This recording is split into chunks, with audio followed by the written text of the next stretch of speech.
Hey, everybody. Welcome to Faith Unfiltered podcast.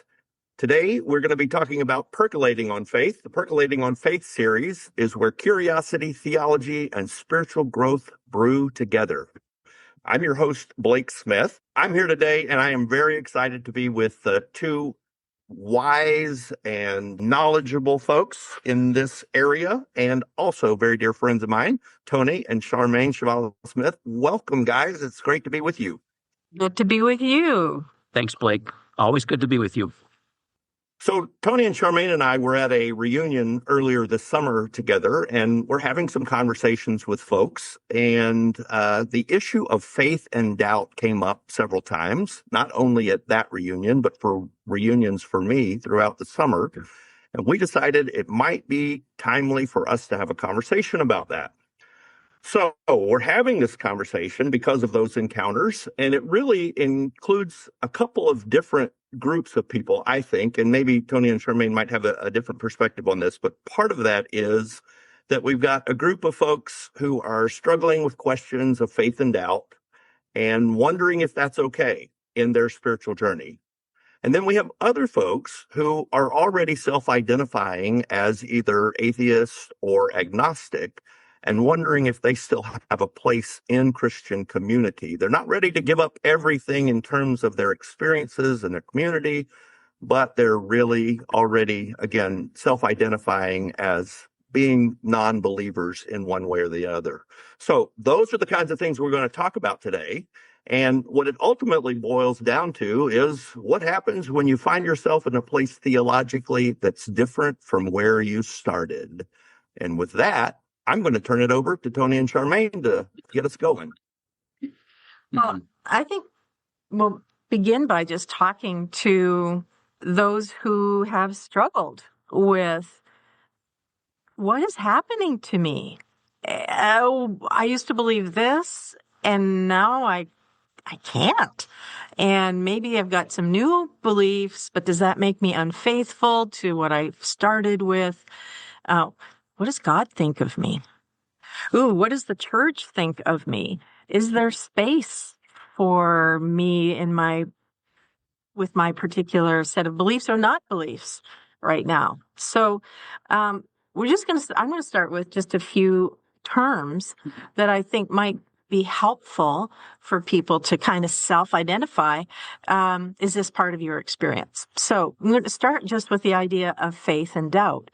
So too often, I think, we tend to think of these as opposites, right? And we can use scriptures to do that. Doubt is the wavering with with any wind that comes by and all that. That's the book of James, by the way. Thank you. Just to give an example. It's why I keep you around for the Bible references.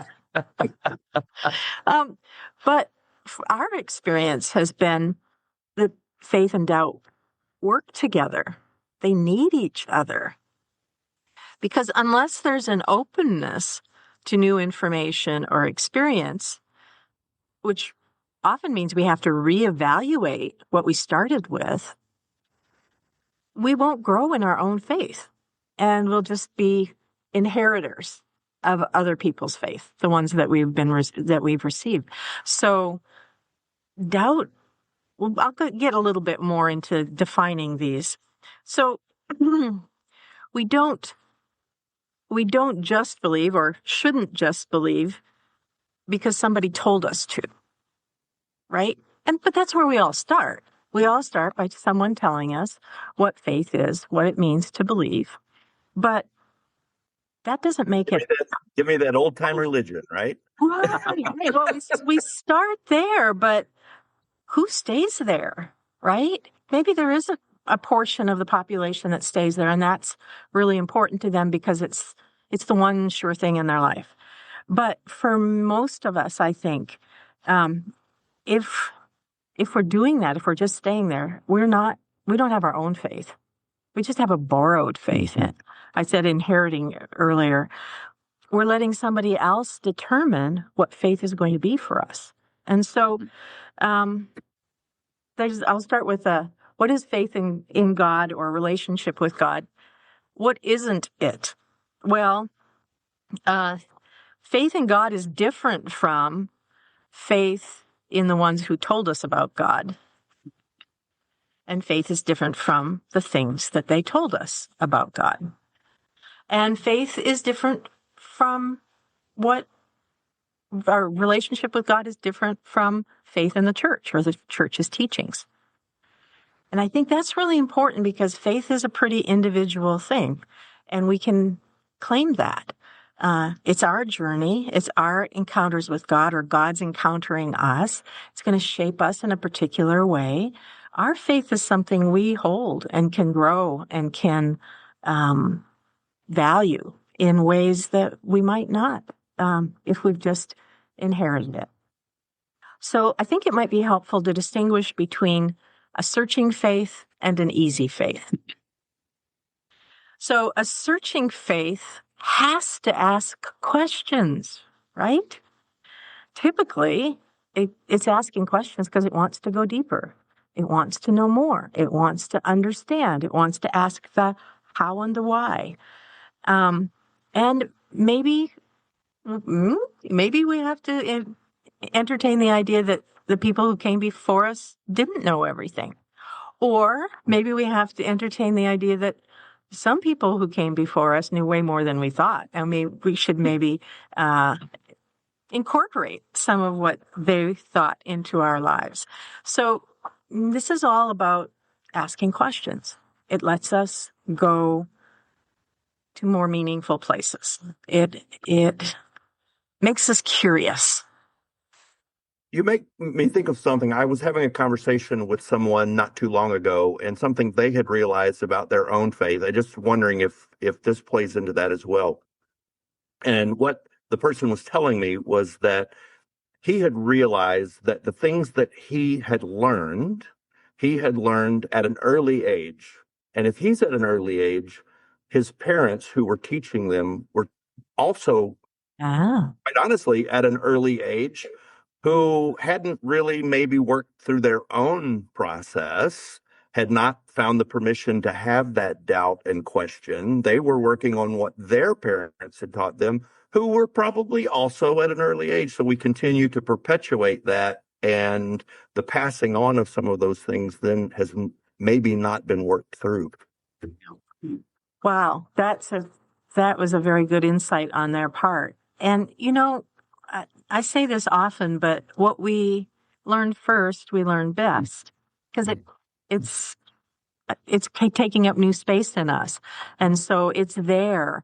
And sometimes unlearning it or letting go of some pieces, maybe letting go is okay, is easy, but feeling disloyal about letting go of that can really be a huge barrier. And sometimes it's more a fear that's internalized than it is a realized fear. Sometimes it is a realized fear, and people will tell you that.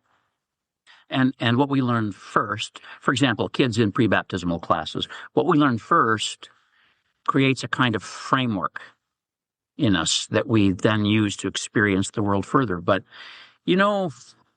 frameworks are both rigid and fragile at the same time. And so that's why when people begin to have challenging things posed against their framework, it can be really difficult for them. Right. Yeah.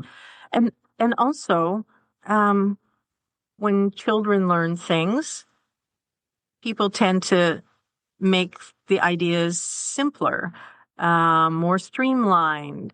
Sometimes I think we underestimate the nuances that kids can understand, but necessarily because they haven't got a lot of life experience, we tend to give them the simplified version of faith, and knowing well that there's some nuances here, but not being able to put it all on kids at one time. And so as we start thinking about this as we get older, those earlier definitions and those earlier beliefs, they might not be stretchy enough to meet us in the realities of where we are now.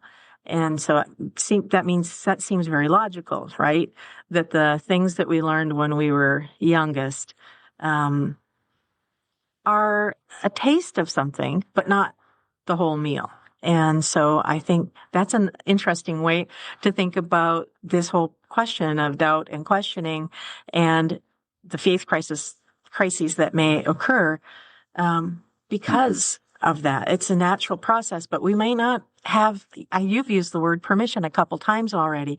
And I think it's so important that we give ourselves and each other permission to keep growing, to keep looking broader to what does this all mean? What does this following Jesus look like, feel like? What fits now that maybe didn't fit before? What was two-dimensional? Now we've got these other ways. So that's really that whole thing about permission and grace in community, especially, I think is really important. And this may be a good moment to make a distinction, because here's a problem in lots of American Christianity, and that is that faith is confused with a type of knowledge, right? It's confused with the content. And it's understandable because you whether you're a kid in pre-baptismal class or an adult joining a church, whatever, you learn stuff, right? You learn the faith.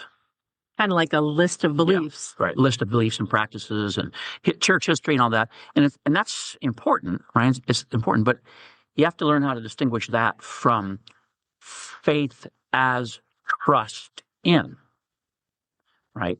And so, now, pardon me for going all medieval on us here, but the medieval Latin-speaking theologians had a way to distinguish this, and they made a distinction between fides quae creditur, the faith which is believed, and fides qua creditur, the faith by which it is believed, right? The second being the act of personal trust that one places towards, in this case, God, implicitly towards the church because the church is teaching you, but really, ultimately, faith is trust. It's not knowledge and it's not certainty.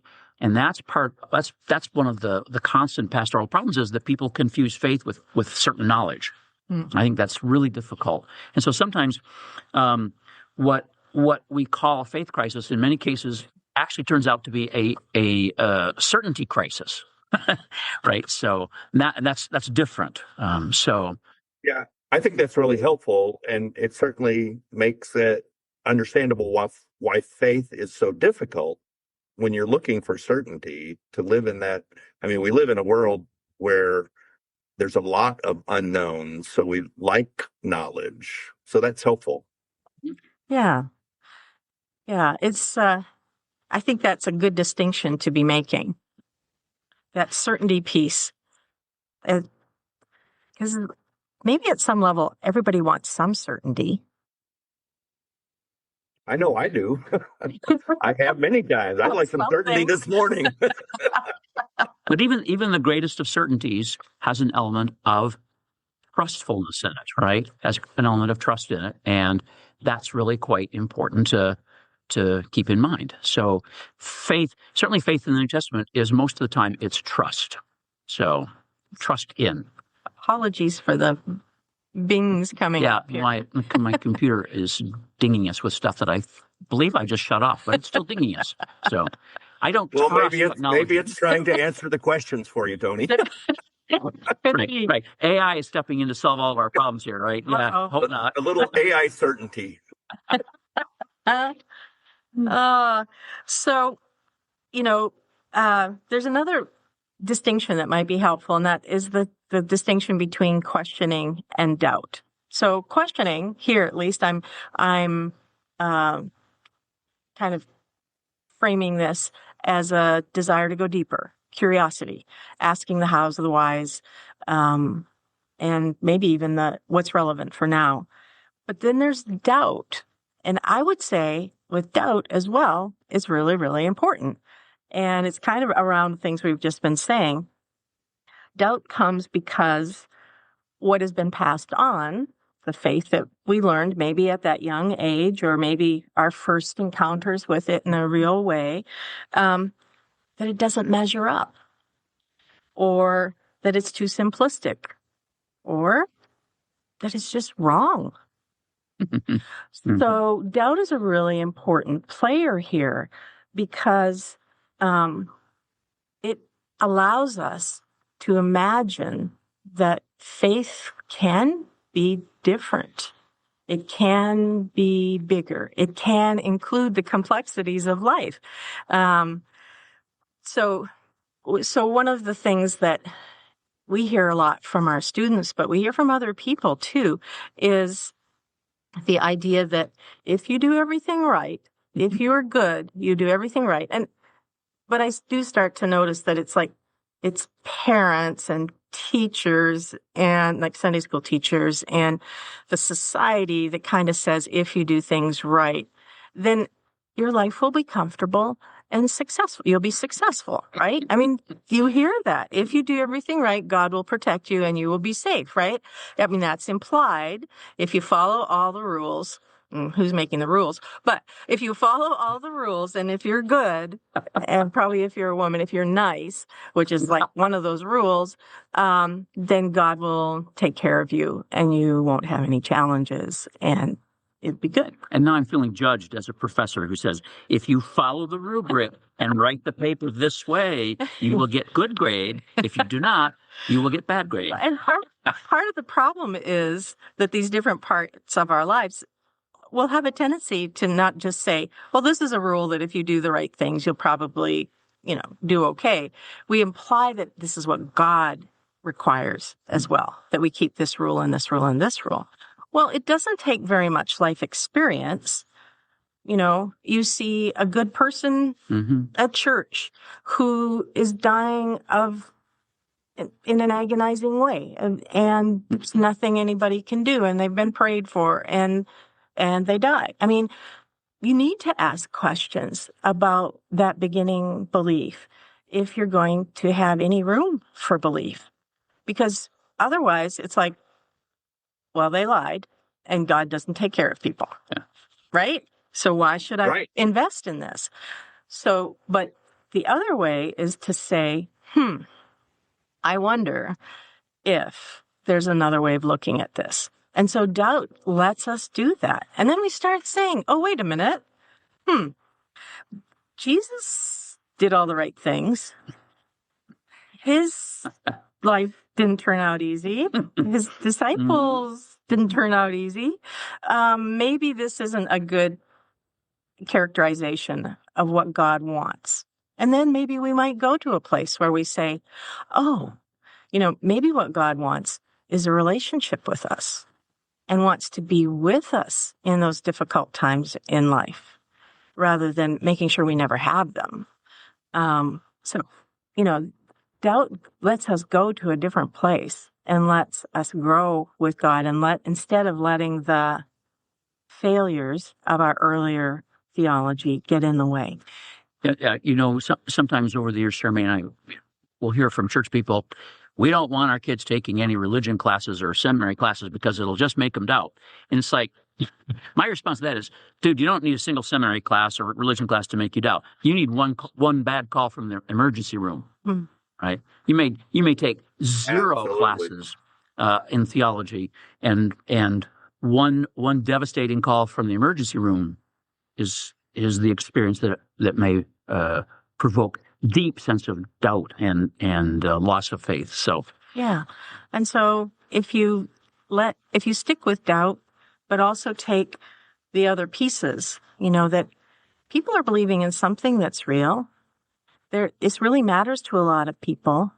So let's see what I can do with, and this is one of those places where giving permission, more than permission, giving people a way, a path where they can deal with some of the difficult theological questions. There's another thing that's really, we hear it a lot, and often from our students, but all generations, the idea that everything happens for a reason. So again, this is a way of trying to bring comfort in idea that somehow God is involved in everything. And so we don't have to be distressed. But the problem with that is that it implies that everything happens is God's will. And when you start seeing or you start naming the things in your own life that are happening, when you see child abuse, when you see people's lives ruined by war, when you see people marginalized by social systems, and you start asking, is God the author of all of these things? If so, do I want to have anything to do with this kind of a God? So, doubting takes us that next step of saying that idea that everything happens for a reason. I don't think I can live by that one. I don't think that's big enough. But that's a hard one because it has its own kind of comfort, its own kind of security, that confidence that comes with it, that the world seems too big and too many things are happening and I have no control over it. So maybe I can say God has control over it or has made it all the way it is, and I'm just supposed to find a lesson in it. But then it's what is it saying about the character of God? Right. And so there are understandings of deity that ought to be doubted, right? That are worthy of being doubted. And so that's a place where doubt becomes an expression of the search for truth and depth and understanding, and actually becomes a pathway to a deeper, richer kind of faith, I think. And to a loving God, to a God who understands the struggles in our lives and the injustices. So rather than questioning being a bad thing, it can be the positive response to the shaking loose of some of these ideas that don't fit, and moving to a better place or a deeper understanding. Yeah, absolutely. And this is hard, but actually this is the church is a place where this ought to be able to happen, right? So examples from two examples from the New Testament quickly. The resurrection sequence in the Gospel of John, where Thomas is not there at the first, and Thomas hears what they say, and he says, "Unless I put my hand in his side and see the print of his nails, I will never believe." And then he's there with them the next week when Jesus shows up again. Oh, how good of the disciples not to say, "Get out of here, you doubter," because then Thomas wouldn't have been there. In other words, this was so weird and so different. They're like, whatever, stay with us, right? And then at the end of Matthew's gospel, when the risen Jesus appears to the 11 disciples on the mountain in Galilee, it says the text says, and they believed in him, and some doubted. It's like, but they all responded to the call. Right. And so Jesus did not separate the doubters out and send them to doubt camp or something like that. Right. So in other words, even in the New Testament, you can see places where in the fellowship of disciples, the community of disciples, there's room for various stages of faith and understanding. So we don't need to send people to conversion therapy camp. No, we don't. That would be wrong. I would be highly against that. Okay. But we should definitely embrace them and absolutely help them know that they're on a really important journey, and this is the part. Why do we keep this so quiet? That most of the people around them have been on this journey in one form or another. Yeah. If the people around them don't believe all the things they learned as a child in Sunday school, or if they've added new beliefs to that, then they need to be telling people, and especially those who are new in their journey, especially those who are really wanting to go deeper.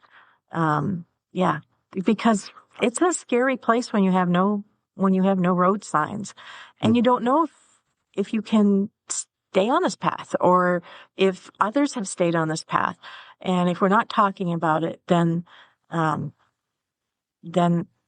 the self judgment because we're displeasing or disappointing those early teachers. And this is mostly in our own heads.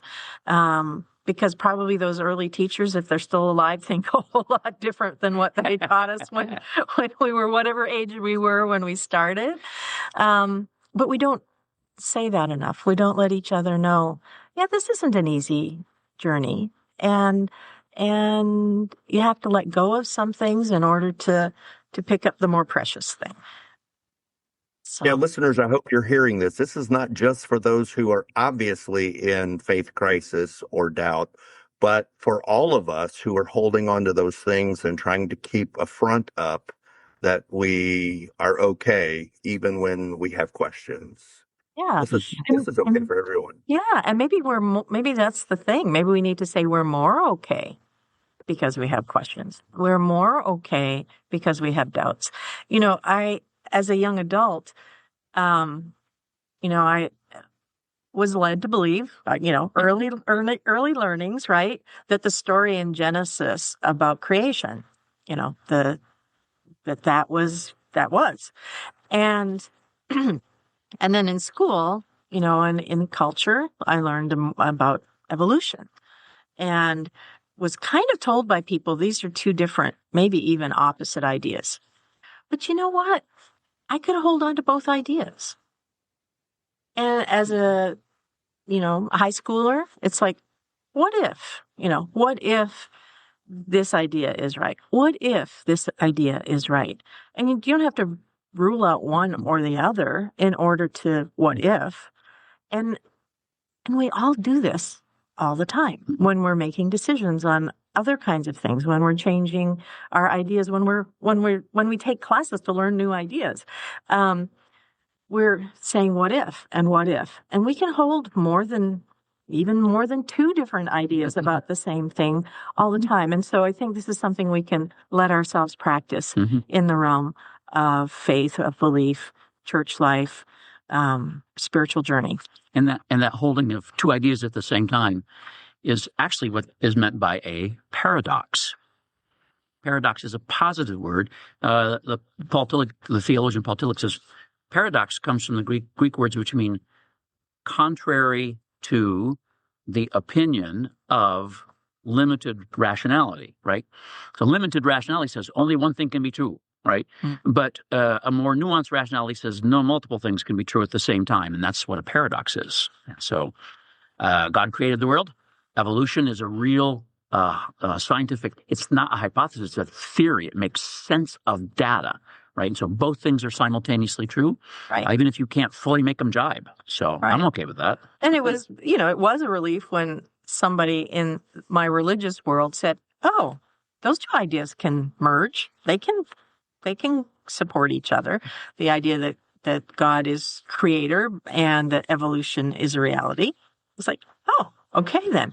But as a high schooler, I had to hold on to the idea and I don't think this is just me. I'm pretty sure that's why I'm talking about this. So other people who are in that same spot might feel, but I had to entertain the idea.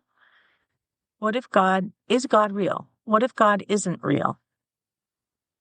For me, that was really important to acknowledge that question, because then it allowed me to be open to looking at things in more than one way. And it allowed me to see God eventually in more than one way and in more than one place. I grew up in a time when the church was the only true church. And so this allowed me to say, well, if God is God, if any of those descriptors are accurate, then God's not just here where I am and where in my church. And so that question about is God real allowed me to be looking for the answer in a lot of different places. And it was actually ended up being a freeing thing. I had a similar experience, and I don't know if I should say this live on podcast. You can edit it out if you want. I may get silenced right after this, but I remember and it was through the seminary experience, but also just some encounters that I was having with folks outside of the church walls. Yes. And that was being a 70, a special witness of Jesus Christ, and hearing all my life, I am the way, the truth, and the life. I am the only way. Only come to God by me. And yet I was in relationship with persons from other world religions, not Christian. And that was a huge issue for me, because I how do I rationalize this sense that these people are very godly or, very connected to the divine, and they have no connection to Jesus. How is that possible? And so kind of that was one of those moments for me to wake up and say, okay, I need to do some questioning to figure out, how do I make this work?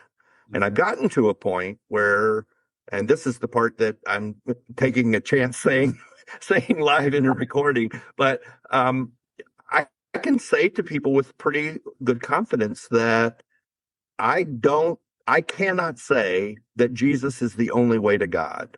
What I can say is that Jesus is my way to God. That's how I best understand who God is. Mm-hmm. Yeah. And for some people, that's really heresy, but it was freeing for me to come to that point.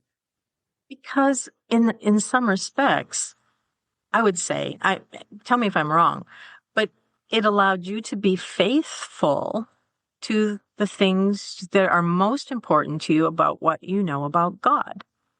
Absolutely. You're right on. Yeah. So it's about God being for all people, for all creation, that God is a God of love, that God can work with people in many, many different ways and all kinds of paths. Mm-hmm. And so, Mom, I'm sorry if I've offended you if you're listening to this. No, but you've raised those aspects of your belief and experience with God as the most important things. Right. And some of those other things that used to be important to you have fallen down the list a little bit. And so, but you're not the only one who struggled with this. If, we sometimes use the old preaching charts from 1920 to let people know what our theology was and, in that time period.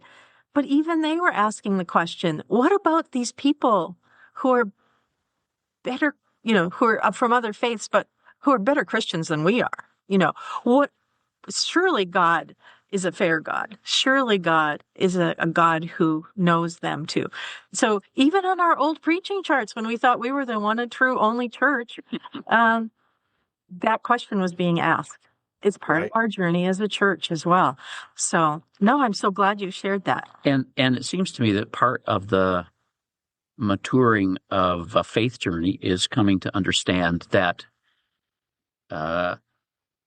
my ultimates remain ultimate for me and true, regardless of other people's ultimates. And your ultimates don't have to be false in order for mine to be true. If you know what I mean. Right. Yeah, so. That's a relief. That is a relief. So I think another thing that might be helpful to know you're not alone is huge, and that this is really an important part of your faith journey. Or maybe you're not using the word faith anymore. Maybe it's a part of your spiritual journey, and that, or your personal journey. But another piece is that this will not be a surprise to anybody, but there's different parts to ourselves, right? So there's the intellectual part. And sometimes the questions or the doubts become the intellectual questions, or we have new intellectual information, and it puts some our beliefs or our experience from the past in question. So there's the intellectual approach to things, but there's also the experiential, those times of being encountered by God, those times of knowing that we are loved or that we belong or that we are forgiven. And that's another aspect of who we are. And then there's the social part too, being part of a community. For many people, that's what church is more than anything else, is belonging. Being part of a community that shows that love, that mutuality, that respect, that care for the world and other people can be a way of living. And we can support each other in that. And we can have quiet time together. We can pray together for those who are praying, but for those who aren't sure about prayer anymore, being together, eating together, laughing together, having time together. That's That's important too. So that's part of their faith journey or part of their spiritual journey. So all three of these parts, and there are other parts I could go on to describe, they're all part of who we are. And part of this journey, part of the questioning, part of the doubt, part of the letting go of some things and figuring out how to value the others is to recognize that all of these parts are important. Sometimes people feel like they're outside of the community because of the ideas they now have that are so different from what they started with. And they're afraid that will disqualify them from the community because especially, I think of people our age, Tony's and mine, not yours, Blake. Thank you, Charmaine. Our age or older who did grow up with the idea of this is the right list of beliefs. And if you believe these things and you're part of our church, then you're good with God. Right? I mean, that was kind of the and maybe for some people, probably more before us, that will determine your place in eternity too, and as far as what glory you might be in. So that was kind of toned down quite a bit by the time we came along. But, if you started with that, and then you suddenly look at yourself and you go, oh my gosh, I don't believe any of the things on that list that I had to start with. And so there can be this self-negating from the community because, oh my gosh, instead now I believe this and this and this. And would I, maybe I shouldn't even say those things out loud because they're so different from those things I started with. So, there's, for certain generations, that's really important. But sometimes we give preferential treatment to the mind, to these ideas, when in reality, we also have these amazing experiences. I've even heard people say, I don't believe what I believed before, and I'm not sure if I'm Christian. I'm not sure if I should be a member of the church. But let me tell you about the miracles that have happened in my life. Yeah, absolutely. Yeah. Here's someone who's trying to find that balance or somebody who says, I don't think I believe the same thing as most of the people here, but this is my community. This is my family. I need this group. They need me. And so, we need to bring all those different parts of ourselves into the conversation and not just let our ideas, our new ideas, or our lack of the old ideas be the determiner of whether or not we're faithful. And this, again, is a challenge to the community to be an all-embracing community. Now, that doesn't mean there aren't certain kinds of disciplines and care we ought to take in how we talk about things. It just means that, if Jesus could assemble around himself a bunch of people with really different experience and ideas, and make them a community, then that's us too. And so people are at various stages and on these journeys. And faith journeys are seldom always going onward and upward, right? It's often spirally, squiggly, back and forth, up and down. And so one has to take great care. I mean, expressing love in a Christian community often has to take the form of accepting where people are in their journeys and that sometimes they're just in a different place from me. And so that's complicated, but that's one of the joys of trying to be community. Well, Tony and Charmaine, I think this would be a good place for us to pause. So we're going to pause and pick up where we left off next time. To you, our listeners, thanks for joining us here today. We hope you'll join us for the next part of this episode and this conversation we're having about faith and doubt. Until then, have a blessed day.